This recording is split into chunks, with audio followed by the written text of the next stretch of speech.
I was home alone one night back in 2009. My parents were out on their weekly date nights. One of those had one too many at dinner and passed out in the movie theater kind of dates. Anyways, I just returned from my afternoon jog. Being a hot August day, it worked up quite a sweat on my run. So I decided to take a cold shower and clean up a bit. My house doesn't have air conditioning and was quite stuffed up, so I decided to open a few windows to circulate the airflow within the house. I can remember opening a window in the kitchen, 2 windows across from each other in the living room, and 1 window in the basement. I knew I was going to be spending my evening down there watching movies since it was much cooler. I had my shower, got dressed, and went downstairs to make myself some dinner. I took my dinner down to the basement and flicked on Netflix to start my binge-filled night of new shows. I do not recall falling asleep, but I must have passed out not long after eating my food and laying down. When I woke up, it was dark outside. The only light being cast into the basement was from the dimly lit TV screen. It was now freezing in the basement. I could feel a cold breeze circulating the room from having the window open for too long. I got up and walked over to the light switch that was located at the bottom of the stairs. I closed the window and went back to turn off the TV, wrap my dishes, and head upstairs. When I got upstairs, all the lights were off, indicating that my parents were still not home from their date. I cleaned the dishes, put them in the dishwasher, and closed the window above the sink. Just before I went to go up to my room for the night, I remembered that the windows in the living room were still open. I walked over to close the one window by the TV, and over to the next, which was located by the front porch. I noticed that my mom's vase with fake flowers was knocked off the table in front of the window, and the flowers were sprawled out across the floor. I didn't think much of it at the time. Maybe there was a strong breeze and the curtains had tipped it over. I closed the window and started picking up the flowers. As I was cleaning, I heard a faint squeaky sound. What I can only imagine was a door handle being twisted. I listened as hard as possible. Following the creak of the handle was a creak in the hallway floor upstairs. A pain shot from my stomach to my chest, and I froze. What seemed like an eternity of being bent over with my one hand holding the vase and the other clutching the flowers. I slowly stood up. I looked out the front window to check the driveway for my parents' car, hoping it was one of them upstairs. The driveway was empty. My heart sank. I quickly but quietly put the vase and flowers down on the table and silently began walking over to the bottom of the stairs to look up. As I got closer to the stairs, I heard 2 more creaks on the floor, which caused me to stop dead in my tracks. I waited, listening. Nothing. I was now only a few steps from the stairs. I took those last few steps and put one hand on the railing. I peeked around the corner and only saw darkness. I didn't know what to do. Do I flick on the lights and let the potential intruder in my house know that I'm coming upstairs? Do I leave and go to a friend's house? Do I call my parents? Do I grow a pair and just go upstairs? I decided to turn my phone on silent and go to the kitchen to text my dad, making sure I was close to the back door for an easy getaway. He said, "It's an old house. It's just settling after a really hot day."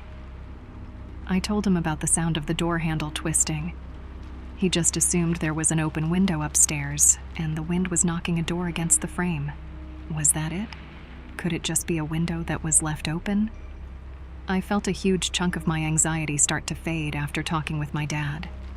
So I decided to grab a glass of water and head on up to bed. I flicked on the lights for the stairs and started making my way up, but slowly, a tiny knot in my stomach from before.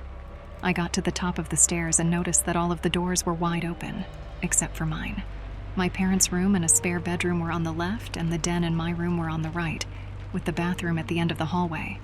Though as my dad had predicted, my door was cracked just enough that a breeze could be making it hit the doorframe.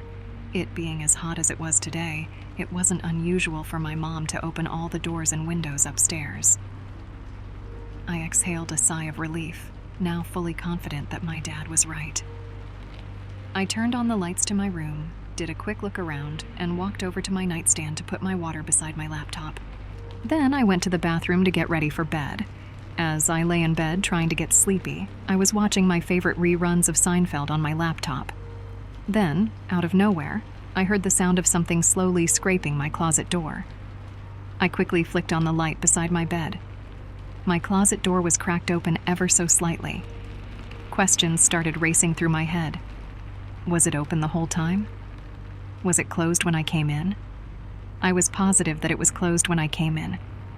Before I even had time to rationalize my thoughts, I heard the most disturbing, creepy, quiet, sinister laugh I've ever heard in my life. No horror movie could ever replicate the sound I just heard. As soon as I slid the laptop off my legs, the closet door burst open and someone was standing in it. My clothes were partially covering their body and face. I looked closer, and there was the most sickly, palest, dirtiest woman I've ever seen. For the split second that I saw her in horror, the image was burned into my brain forever. She had no shoes on her disgusting, dirt-stained feet. Her skin was sickeningly white with cuts and dry blood from her face, down her arms, all the way up to her legs. She was wearing what I assume used to be a white nightgown, was now a discolored mess of dirt, blood, and who knows what else. Her gray-blue, veined, sunken-in face closely resembled a decaying skeleton. The rest of her face was hidden by my clothes. She asked in a quiet, rumbling, raspy voice, "Have you seen my baby?" That was enough for me to grab my phone and run. As soon as I was halfway out of my bedroom door, I heard her shriek, "Give me back my baby," and clothes hangers thrashing around behind me. I ran as fast as I could to the upstairs bathroom and locked the door. It was only a second later that I heard a huge crash against the door, along with a woman screaming in a devilish tone, demanding I return her baby. I called 911 and the operator assured me the police would be there as fast as they could. I jammed my feet against the door and held my back against the sink, trying my hardest to make sure the door stayed closed. The woman would not let up, though. Her shrieks turned into low, demon-like grunts, and her banging on the door turned into heavy bodily blows. With what seemed like an eternity, I heard a heavenly sound. I heard the police call out that they were entering the residence. I yelled at the top of my lungs that I was upstairs. All I could hear next was a mixed commotion of the officers yelling and the woman growling. The officers ended up pepper spraying the woman, and it took 3 of them to be able to force her to the ground. She was yelling in a possessed-like state the entire time. I did not come out of the bathroom until the cops assured me she was out of the house. The cops told me she was likely on drugs or an escaped mental patient from the next county over. I tried telling them that she sounded like she was possessed or something, but they chalked it up to the woman just needing her medication. My parents arrived home shortly after I gave my statement to the police. We moved out of that house a month later. That was one night I was home alone that sadly I will never forget.